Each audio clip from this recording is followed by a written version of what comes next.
Alors que nos démocraties semblent mises à l'épreuve par le gouffre qui se creuse, année après année, entre les classes populaires et dirigeantes, les dominés et les privilégiés, l'art peut-il contribuer à réduire cette distance? Il y a des mots qui semblent en effet se situer à mi-chemin de la création et de la politique. Ainsi du terme de représentation, qui demeure tiraillé entre ces deux dimensions. Un concept qui revêt en premier lieu une signification politique, lorsque des élus sont supposés représenter leurs électeurs et agir en leur nom, mais une notion qui a également et avant tout une acception picturale, figurative, celle de l'artiste cherchant à dépeindre un modèle en demeurant fidèle à sa réalité. D'où cette question brûlante. Comment rendre leur voix aux classes populaires dans les œuvres d'art? Comment échapper au double écueil du misérabilisme et de l'héroïsation, de la condescendance et du romantisme, deux positions artistiques qui semblent reproduire les mêmes biais sociopolitiques, accentuant la distanciation qu'ils aspirent à restreindre. Sans mythe ni cliché, comment représenter les classes populaires? J'aurai le plaisir d'en débattre sans préjugés, aux côtés de l'écrivain Paul Melun, de l'historienne de l'art Nadège Lannéry-Dagen et de l'historienne Marion Fontaine. France Culture, sans préjugés. Nathan Dever.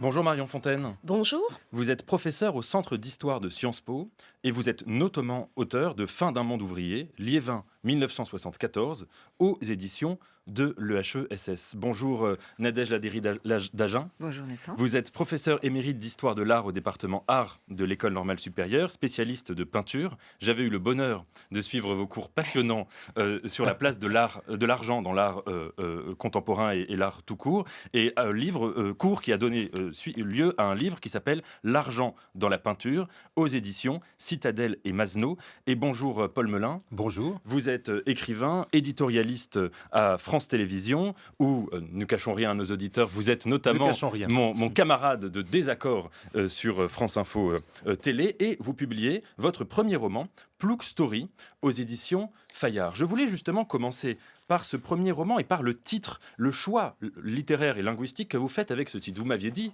que vous vouliez écrire un roman sur la réalité des villages contemporains et de leurs habitants qui soit à égale distance de l'idéalisation et de la condescendance. Le simple fait de prendre ce mot plouc, qui est normalement une insulte, et d'ailleurs qui a toute une histoire, parce que c'était un mot qui a été utilisé pour insulter les Bretons qui arrivaient à Paris, absolument, parce qu'ils venaient de villes comme Plougastel, etc. Donc on les a appelés les ploucs. Revendiquer plouc, est-ce que c'est une forme de renversement, de stigmate que vous avez voulu faire dans ce livre ? Précisément, vous avez raison, c'est un renversement de stigmate. Vous savez, il y a un certain nombre de mots, tous plus désagréables les uns que les autres, qui ont été employés, utilisés depuis un certain nombre de décennies pour caractériser ceux qui vivaient par-delà le périphérique parisien, ceux qui ne vivaient pas dans les grandes villes, ceux qui ne vivaient pas dans les grandes agglomérations.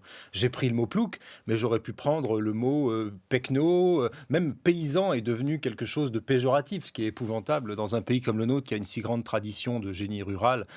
Et donc, j'ai voulu reprendre ce mot pour, si vous voulez, faire une sorte de réappropriation du genre, oui, nous réaffirmons en tant que. Et ça, je trouve que c'est assez fort. Et je voudrais pas qu'on se méprenne sur le titre de mon roman.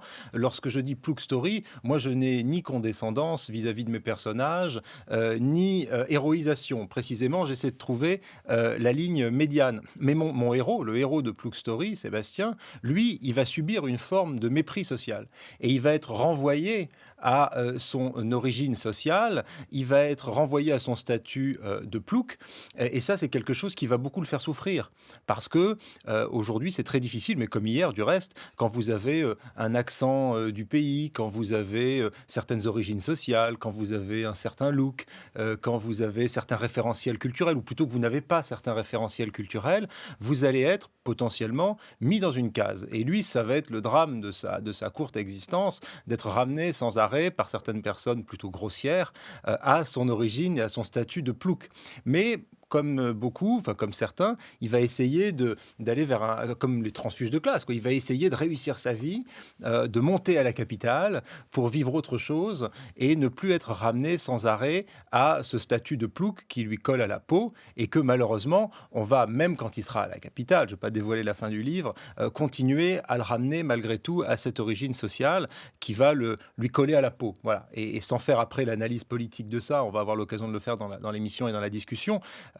c'est quelque chose qui l'a fait souffrir et qui, je crois, fait souffrir beaucoup de jeunes ou de moins jeunes qui n'ont pas eu la chance d'avoir les codes, de grandir dans les bons milieux, dans les bons quartiers, et qui vont subir cette espèce d'opprobre social qui est le contraire finalement de la promesse émancipatrice de la République, qui est que vous viviez, que vous grandissiez dans un département d'outre-mer, au fin fond de votre campagne, dans le Limousin, dans l'Ardèche ou je ne sais où, ou que vous grandissiez à Sarcelles ou à La Courneuve, vous devriez théoriquement avoir les mêmes chances de réussir votre vie. Et cette grande promesse émancipatrice de la République, moi je déplore qu'elle se soit perdue au fil des décennies, si tant est qu'elle ait déjà existé un jour d'ailleurs. Mais en tout cas, je pense que ce sera un beau projet, peut-être un peu idéaliste, de renouer avec cette promesse d'émancipation et d'égalité républicaine. Alors Marion Fontaine, notre émission s'appelle Sans préjugés et parfois on part d'une idée qui me semble évidente et dont on se rend compte pendant l'émission qu'en fait c'était un préjugé qu'il faut casser.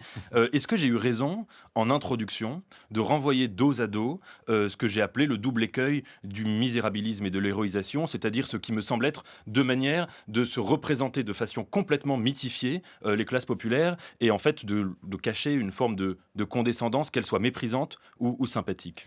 Oui, tout à fait. C'est un cadrage qui a notamment été effectué dans un très beau livre de deux sociologues, Jean-Claude Grignon et Claude Passeron, qui s'appelle Le savant et le populaire, et qui, en s'intéressant à la fois aux représentations savantes et aux représentations littéraires, dans ce cas précis, du populaire, mettent en avant en effet deux écueils. L'un, celui du misérabilisme, c'est-à-dire représenter les classes populaires et la culture des classes populaires, uniquement comme dominées, asservies, uniquement définies par le manque, en réalité. Et l'autre, l'écueil de l'héroïsation. Alors, Claude Grignon et Jean-Claude Passeron utilisent le terme de populisme, mais qui n'est pas très clair pour nous aujourd'hui. Héroïsation va très bien, qui est le fait de mythifier ces cultures populaires ou la culture des classes populaires, soit en faisant des héros politiques et sociaux. Et je suis d'accord pour dire que c'est une question pour la République, mais ça aussi est une question pour le mouvement socialiste et ouvrier, pour qui les classes populaires sont l'icône, dans tous les sens du terme, d'ailleurs on aura peut-être l'occasion d'en reparler, du mouvement. C'est la classe par laquelle va se réaliser l'avenir. Et par ailleurs, il y a eu aussi toute une série de représentations artistiques, littéraires, qui ont valorisé les cultures populaires et le populaire, un petit peu comme on valorisait chez Diderot le bon sauvage, c'est-à-dire avec l'idée qu'il y avait dans les classes populaires, dans la culture des classes populaires, rurales très souvent, mais ça a pu arriver pour d'autres milieux, une espèce de pureté, de naïveté, d'authenticité, d'innocence qu'il convenait de valoriser par rapport à la culture des élites. Et le problème, disent Grignon et Passeron, de ces deux représentations antithétiques, c'est d'une part, j'ai été intéressée par ce que disait Paul Melun, c'est que ni l'une ni l'autre n'échappe très souvent à une forme d'ethnocentrisme de classe, c'est-à-dire ce sont des intellectuels ou des artistes qui représentent les classes populaires, mais sans vraiment toujours s'interroger sur la manière dont ces classes populaires fonctionnent, opèrent elles-mêmes. C'est une forme de dépossession, si on dit les choses autrement. Et par ailleurs, ça pose le problème de saisir toujours ces classes populaires, au fond, comme des objets, et jamais comme des sujets. Et si je comprends bien, c'est l'un des enjeux aussi de votre livre, l'un des sujets de leur propre histoire. Donc, je pense que ce cadrage, il est tout à fait opératoire, même si, Paul Melun vient de le dire, le cadrage le plus prégnant aujourd'hui, et celui contre lequel votre livre s'élève, c'est, me semble-t-il, aujourd'hui celui du misérabilisme. C'est-à-dire que les représentations les plus majoritaires des classes populaires sont de représenter les classes populaires comme un ensemble absolument dominé, soumise aux passions tristes, à la xénophobie, à l'homophobie, etc., etc. Et pour finir, oui, de manière très misérabiliste, le volant héroïsation, me semble-t-il, aujourd'hui est beaucoup moins présent, et ça n'est pas très étonnant. C'est-à-dire que tout le soubassement politique, et les artistes ont aussi des connexions politiques, tout le soubassement politique de cette héroïsation des classes populaires a très largement disparu aujourd'hui. Alors, cette question-là, peut-être qu'elle rejoint aussi une interrogation qu'on pourrait avoir, Nadège Lannéry-Dagen, sur l'art contemporain. Je me souviens que dans ce cours que je mentionnais, vous rappeliez à quel point l'argent s'est mis à structurer de plus en plus l'art moderne et en particulier l'art contemporain, ce qui fait qu'il se déploie dans des univers qui sont souvent très bourgeois et de domination économique, il peut être associé à cela, et en même temps qu'il se politise. Alors je vous pose une question peut-être un peu générale, mais vous diriez que les représentations globales des classes populaires dans l'art contemporain, on pourrait les qualifier de quelle manière ? Mais je crois qu'en effet, le problème est celui de l'extériorité. C'est même pas celui d'un surplomb, cette fois-ci, d'artistes qui regardent la classe populaire. L'art contemporain, l'art vivant, ça se passe dans des galeries. C'est fait pour des mécènes qui ont beaucoup d'argent et qui n'ont pas spécialement... En fait, ça a très peu de rapport, au moins, sinon dans un médium qui est la photographie. Parce que les photographes, je dirais, sortent de leur atelier, sortent par force dès lors des questions formelles, formalistes, et vont en quelque sorte au contact. Je pense à un artiste, parce que son médium est la photo, mais dire un photographe, c'est le spécialiser à outrance, qui s'appelle Mathieu Pernaut.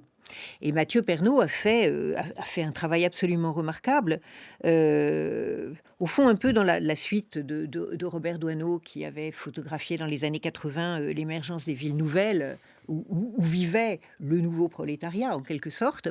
Il a montré la façon dont on fait exploser, par exemple, les barres d'immeubles. C'est-à-dire le constat de l'échec social, sociologique, de ces cités merveilleuses qui sont en banlieue ou beaucoup plus loin de Paris. Mais pas seulement. Il a montré aussi comment, dans les cartes postales rayonnantes, en quelque sorte, colorisées artificiellement des années 70 à peu près, qui montraient ces grands ensembles où on était censé vivre heureux, il y a des tout petits personnages qui se promènent dans la rue. Et ils sont à la fois écrasés par ces barres d'immeubles, et en même temps, ils y vivent comme dans un quartier. Il a fait aussi un travail assez admirable sur les logements de fortune. Les logements de fortune, ça peut être à Paris pour les migrants qui font partie de ces classes ultra populaires qui ne sont pas enracinés, des photographies de bancs publics. Vous savez, ces bancs qui dans le métro sont organisés maintenant, architecturés pour qu'on ne puisse plus s'allonger. C'est pas tout à fait encore le cas, Dieu merci, banc public, vous connaissez la chanson. Et les gens y dorment encore, enveloppés dans des sacs de couchage, des draps, des couvertures, qui forment en réalité une sorte de cache pour eux. Où il a photographié la jungle de Calais. Mais en dehors de ça, je dirais que c'est difficile.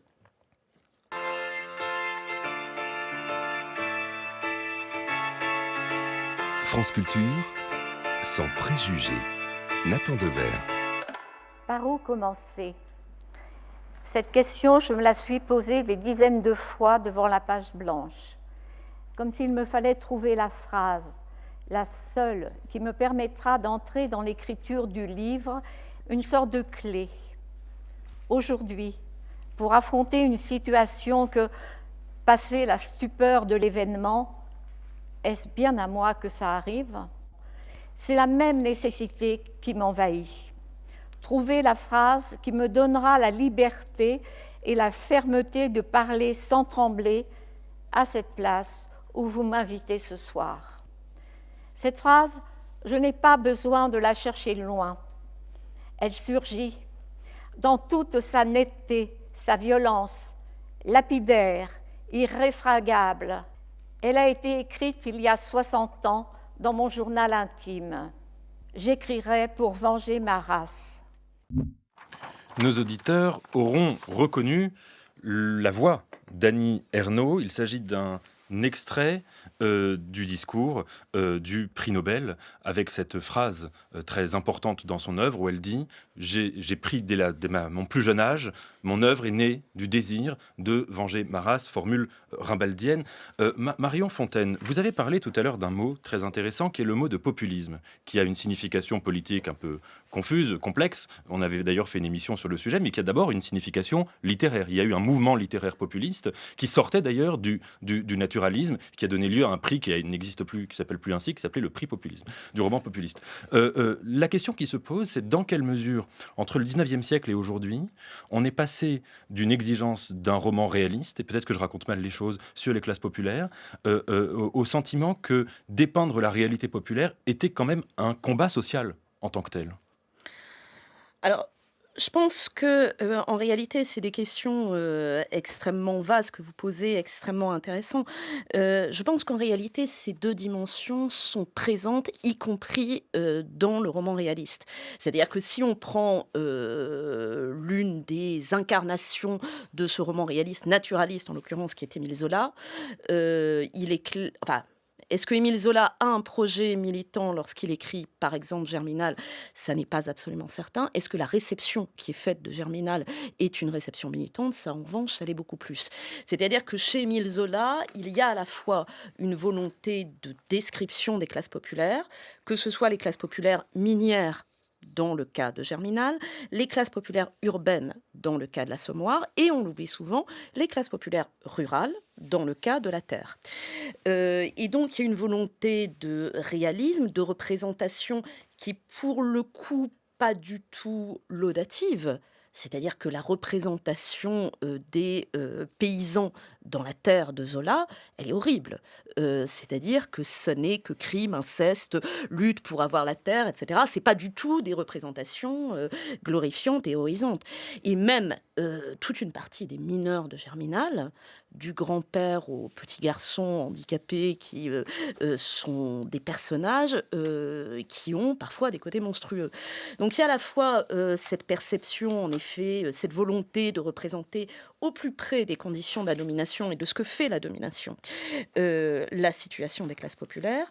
Et en même temps, il y a l'idée, en effet, et c'est peut-être le changement par rapport, par rapport et à ce que disait Annie Ernaux dans son discours pour la réception de son prix Nobel et dans l'œuvre d'Annie Ernaux, évidemment, il y a aussi la volonté de dépeindre les classes populaires comme des sujets collectifs et, je le répète, comme des sujets porteurs d'avenir qui peuvent échapper collectivement. Je pense que c'est aussi important, aux conditions de leur domination et forger un monde nouveau.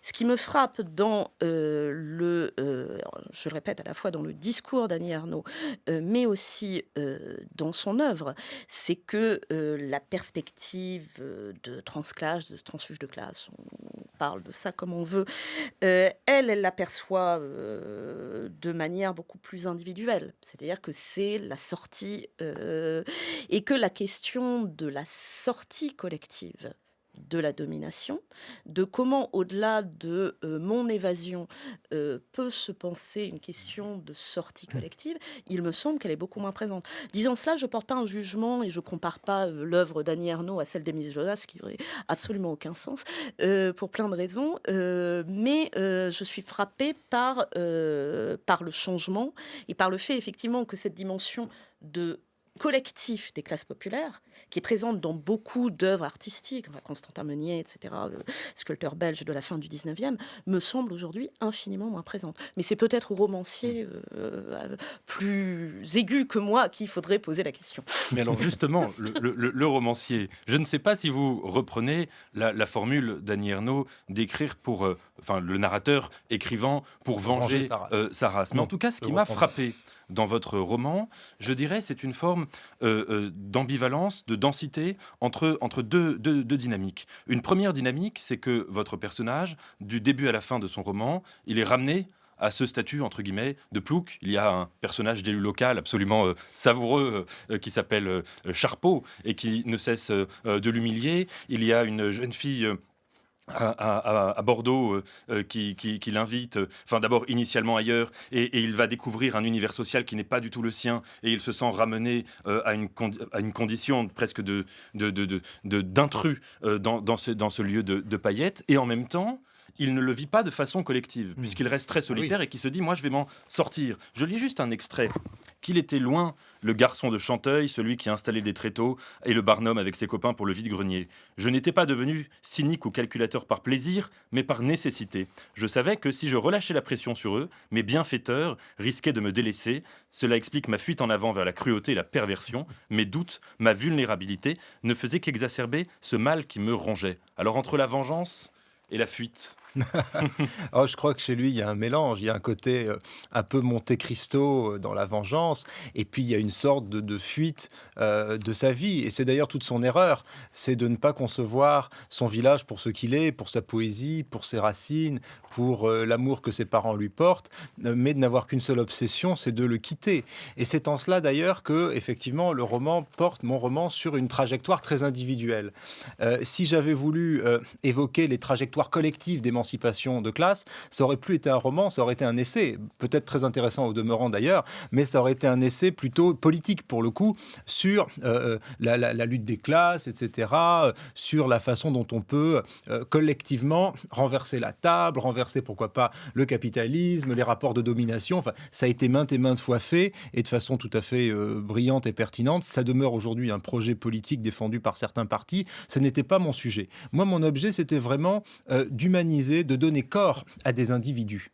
Et je trouve, moi, en tant que lecteur, déjà, dans beaucoup de romans, je suis resté sur ma faim parce que les personnages qui étaient idéalisés, les héros, etc., étaient rarement des gens comme lui, comme mon personnage, un garçon ordinaire qui grandit dans son village, qui fait les tables, vous l'avez cité Nathan, du vide-grenier, qui est avec ses amis, qui a ses failles, ses doutes, ses faiblesses, etc., et qui rêve de quitter ce monde-là. Et je trouve que pour donner corps paradoxalement à une classe sociale, en tout cas aux classes populaires, mieux vaut décrire des trajectoires personnelles et des individus, les brosser parfois comme des individus touchants, d'autres fois avec leurs failles, d'autres fois avec leur cynisme, d'autres fois avec leur mauvaise passion, leur passion triste. Mais je trouve que dans la représentation de ces personnages, je contribue modestement à les humaniser.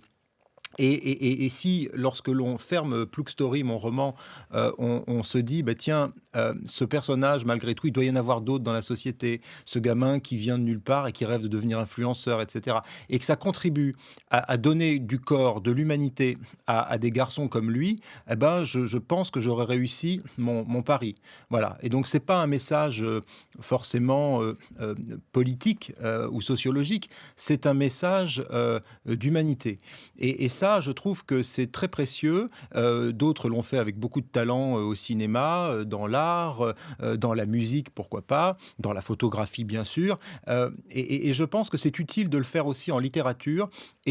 Vous savez, on se bat beaucoup contre l'invisibilisation. On emploie beaucoup ce terme, l'invisibilisation de certaines minorités dans l'art, dans la culture, etc. C'est un noble combat. Et bien, moi, dans ce livre, je lutte contre l'invisibilisation de ce que d'aucuns ont appelé la France périphérique.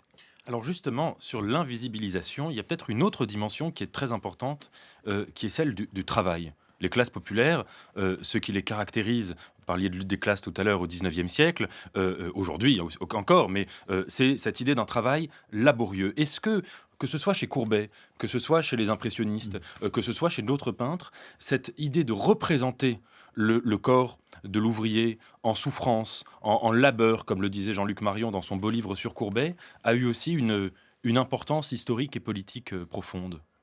Alors oui, sans aucun doute, ça vient aussi du fait que les peintres, en l'occurrence, les peintres de la fin du 19e siècle, je pense à Caillebotte, dont tout le monde a dans la mémoire visuelle virtuel, le souvenir des raboteurs de parquet, mais aussi quand il fait un très beau tableau qui est moins connu, qui représente des peintres en bâtiment en train de faire une vitrine et les lettres de tout cela, il le travaille avec une attention invraisemblable aux outils qui sont utilisés, aux poses, et on a des dessins d'académie d'hommes en réalité. Et c'est là ce que je veux dire.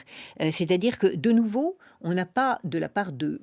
Caillebotte est un fils de riche. Caillebotte est un bourgeois. On n'a pas, de ce point de vue extérieur, la masse, en quelque sorte. On a un point de vue plongeant, vous vous souvenez, les raboteurs, on les voit d'en haut, une admiration pour le corps au travail, une admiration des gestes du travail, et ça, évidemment, ça s'est beaucoup perdu, parce que lorsque Doisneau, par exemple, est dans les années 30, travaille chez Renault, il s'occupe plus des gestes du travail, parce que ce qu'il peint, c'est la chaîne.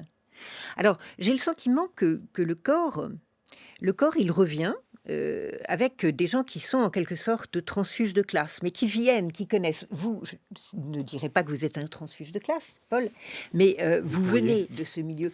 Il y a pour en revenir à la littérature, il y a un roman qui est bien oublié aujourd'hui et qui m'avait beaucoup frappé dans les années 60, au même moment où Annie Ernaux commence son travail, qui est celui de Christiane Rochefort. Les petits-enfants du siècle.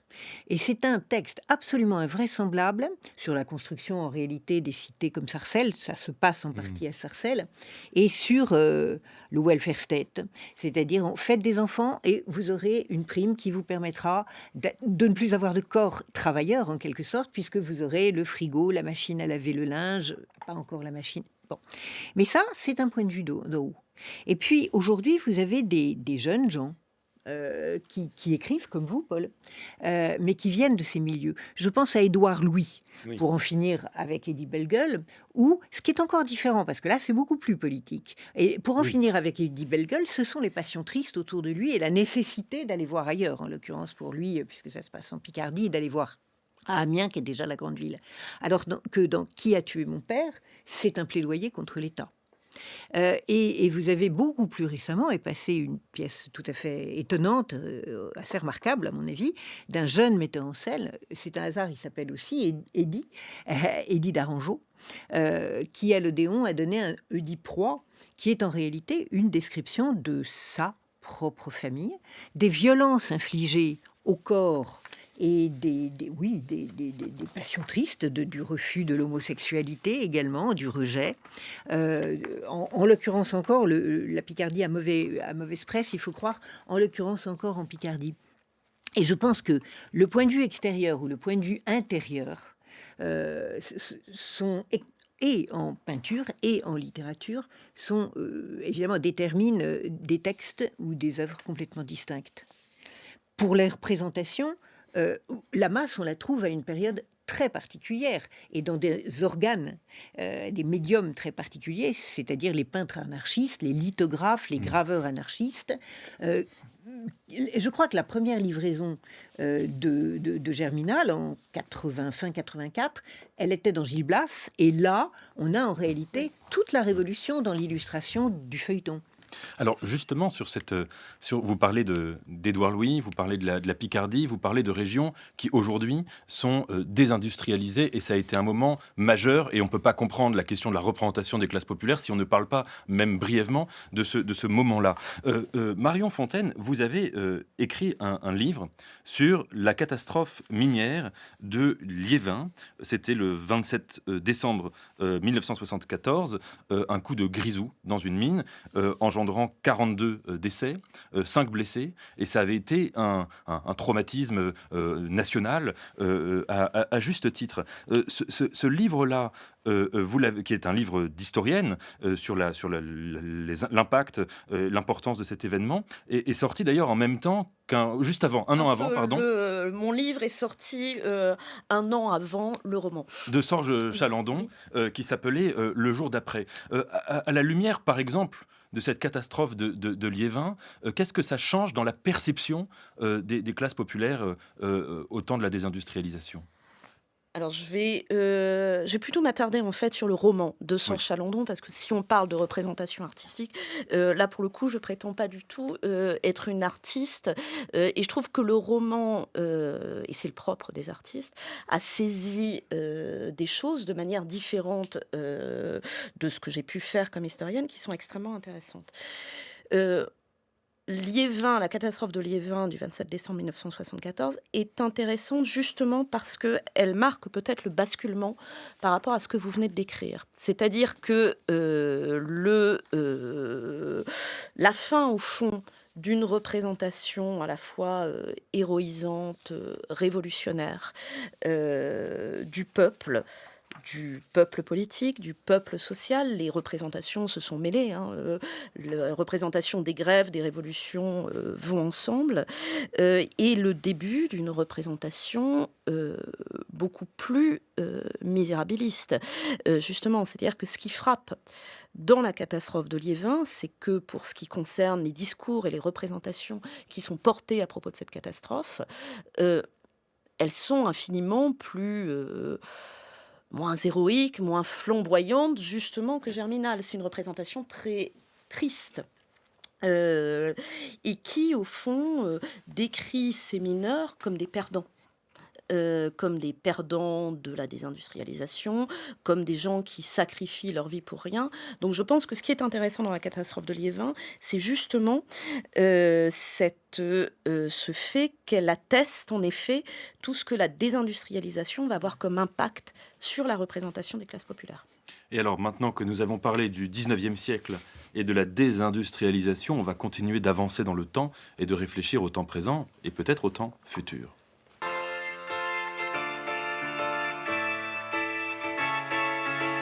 France Culture, sans préjugés.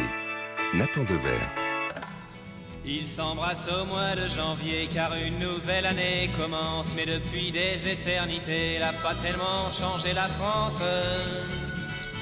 Passent les jours et les semaines, y a que le décor qui évolue. La mentalité est la même, tous des tocards, tous des faux culs. Ils sont pas lourds en février à se souvenir de Charonne, des matraqueurs assermentés qui fignolèrent leur besogne. La France est un pays de flics, à tous les coins de rue y en a 100. Pour faire régner l'ordre public, ils assassinent impunément. Alors, nous avons entendu Renaud, Hexagone de Renaud, Nadège Lannéry d'Agen. Je ne sais pas si vous aimez Renaud, mais puisque nous parlions tout à l'heure de la nécessité pour les classes populaires de ne pas être des objets de l'art, mais d'être des sujets. Cette question-là rejoint la place qu'occupent ce qu'on pourrait appeler les arts populaires, qu'il s'agisse de la chanson populaire, Renaud en est un exemple, qu'il s'agisse aussi en musique du rap, du blues, du jazz, en peinture, du graffiti, ou voire du tatouage. Dans quelle mesure cette culture-là est centrale pour le sujet qui nous préoccupe? Alors, elle est centrale parce qu'elle forme une contre-culture, un contre-art. C'est-à-dire que contre l'art des galeries, des musées, du moins pendant un certain temps, parce que la récupération dans les musées existe, c'est une évidence et ça change de fait le paysage, elle vient de la rue. Là, ce qu'on appelle la culture hip-hop, pour aller vite, c'est-à-dire le rap, c'est-à-dire le tag, en réalité tout est lié, elle est née dans les ghettos noirs et les ghettos latino-américains du sud du Bronx dans les années 60-70, et elle s'est développée essentiellement à partir, pour prendre le cas français, dans les banlieues à partir des années 80. Donc c'est un marqueur revendiqué et qui est né dans des blocs parties, blocs au sens pavé, au sens immeubles, blocs d'immeubles américains, avec des fêtes de quartier, en fait. C'est plus le bal populaire, mais c'est la forme neuve d'un bal populaire. Alors ça, évidemment, c'est vraiment quelque chose de très important aussi parce que, à l'inverse du tatouage, c'est un choix solidaire. Je veux dire, il faut être plusieurs pour faire de la musique, avoir un DJ, avoir dansé et faire des compétitions de hip-hop. C'est vraiment un facteur de reconnaissance sociale entre soi.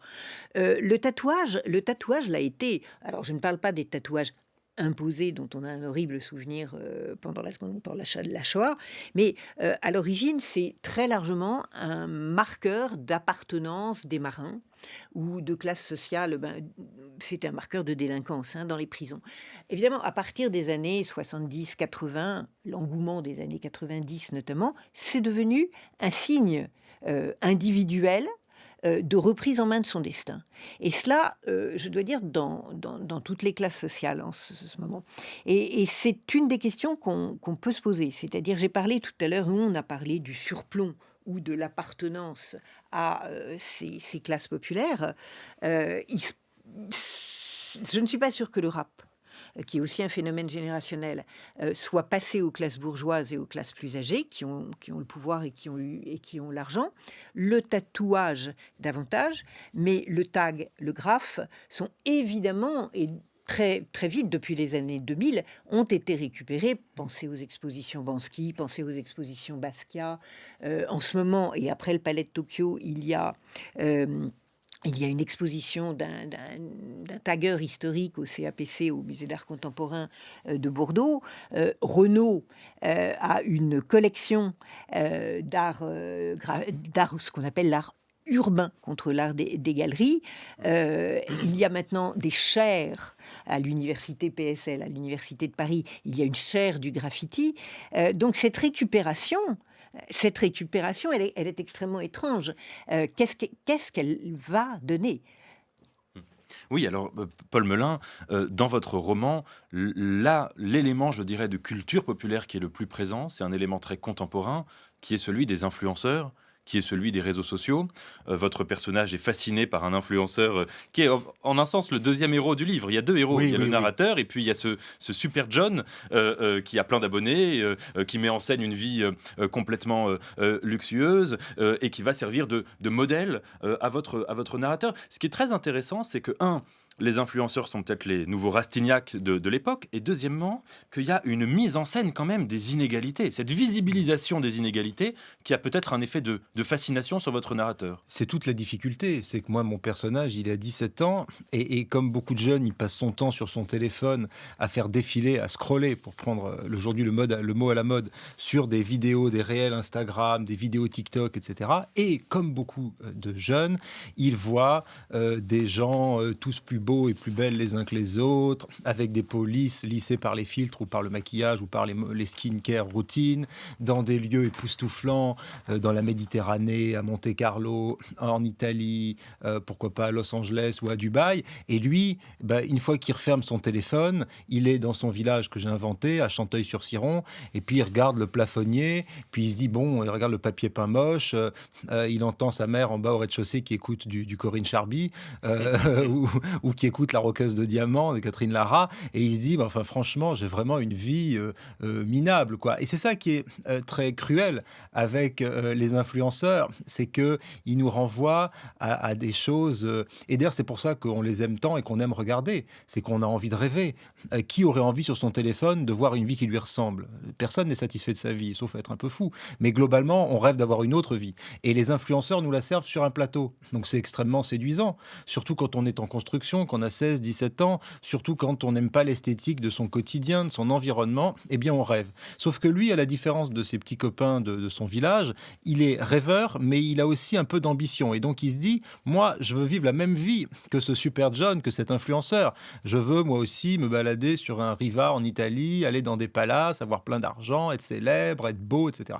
Et donc, il va essayer, vaille que vaille, d'avoir cette vie. Et donc, mais là, en l'occurrence, les influenceurs sont devenus un objet populaire, puisque de fait, ils sont à portée de n'importe qui sur un téléphone, mais ils sont dans leur mode de vie anti-populaire au possible.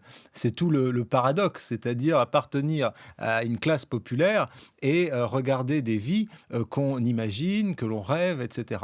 Et c'est intéressant aussi parce que dans le roman, lui est porté par cela, mais ses parents, qui ne sont pas de la même génération, ont une autre culture populaire.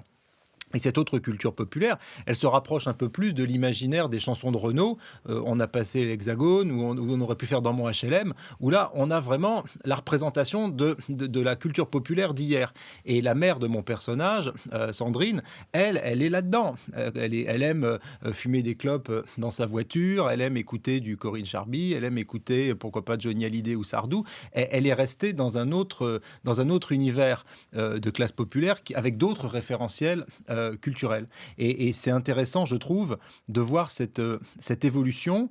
Mais vous savez, même dans les icônes populaires des années 70-80, il y avait aussi un désir d'émancipation et en tout cas de starification de ces gens. Donc finalement, c'est un peu l'éternel recommencement. C'est comme les influenceurs d'aujourd'hui. Quand vous voyez toutes les gamines et les gamins qui, quand Claude François est mort, sont allés boulevard Exelmans regarder ça et qui étaient complètement transis d'amour pour lui, il y avait aussi l'idée d'idoles inaccessibles, visibles, qui menaient grande vie dans les magazines People, etc. Et même au 19e siècle, les gravures de mode de la fin du 19e siècle, où on voyait les élégantes qui sortaient des grands magasins à Paris. Je crois que la sublimation des classes favorisées par les classes populaires n'est pas d'aujourd'hui, qu'elle se transforme. Aujourd'hui, c'est avec les influenceurs. Avant-hier, c'était avec les gravures de mode. Encore avant, c'était d'imaginer la cour royale à Versailles. Bon, finalement, c'est un éternel recommencement et peut-être dans 50 ans, ce sera avec l'intelligence artificielle. Nous approchons de la fin de l'émission, mais il y a une question qu'on ne pouvait pas aussi ne pas évoquer. C'est parfois le mythe peut-être d'une unité des classes populaires. Nous l'avons dit en filigrane pendant toute l'émission, mais il y a une diversité, une pluralité de destins, il y a des mécanismes de domination, mais qui peuvent parfois rentrer en antagonisme selon tel ou tel espace social. Marion Fontaine, est-ce que ce n'est pas aussi une question décisive, aussi bien en littérature que d'ailleurs pour sa dimension politique ? Ah oui, je pense tout à fait. C'est par ailleurs une vieille question, c'est-à-dire la tentation au fond, de représenter les classes populaires à travers certaines figures essentielles en excluant d'autres est très ancienne.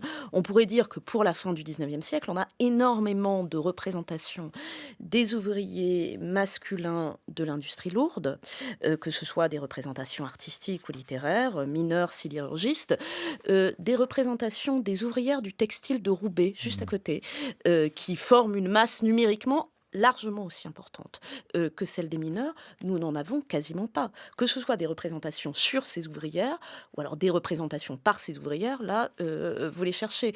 Donc effectivement, la question de savoir, au fond, représenter la diversité des classes populaires, me semble-t-il, se heurte en permanence à la quête et politique et artistique de son unité. C'est-à-dire que on a tendance regarder dans le discours politique et culturel jusqu'à aujourd'hui, même si vous pouvez avoir des manières de définir les classes populaires relativement divergentes, on a tendance à dire les classes populaires, c'est ça. C'est le prolétariat industriel, c'est la France périphérique, c'est la France des banlieues, peu importe.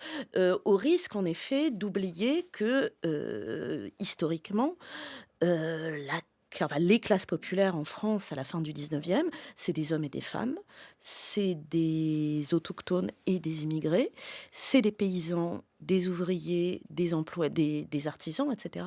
Donc représenter cette diversité intrinsèque est un vrai problème. C'est pour cela que l'enjeu que vous soulignez également, c'est-à-dire l'idée que, au fond, on soit attentif aux représentations artistiques, etc., qui émanent, avec tous les risques et toutes les questions que ça comporte également, des classes populaires elles-mêmes, parce qu'elles ne sont pas simplement, encore une fois, sujet passif, mais elles recréent un certain nombre de choses, rap, etc. Je pense que c'est une manière aussi de faire droit à cette diversité. Merci beaucoup à vous trois pour cette conversation qui était en train d'aborder un autre sujet et qui pourrait donner lieu à une autre émission, comment représenter la pluralité aussi des classes populaires et comment le réalisme, il y a une très beau texte d'Aragon dont on n'a pas parlé où il dit à Céline, il faudra sortir de votre agnosticisme, on ne peut pas seulement décrire, c'est aussi agir d'une manière ou d'une autre. Merci beaucoup à Aline Biette pour la préparation de cette émission et à Souad Boukorsa qui l'a réalisée et mise en onde.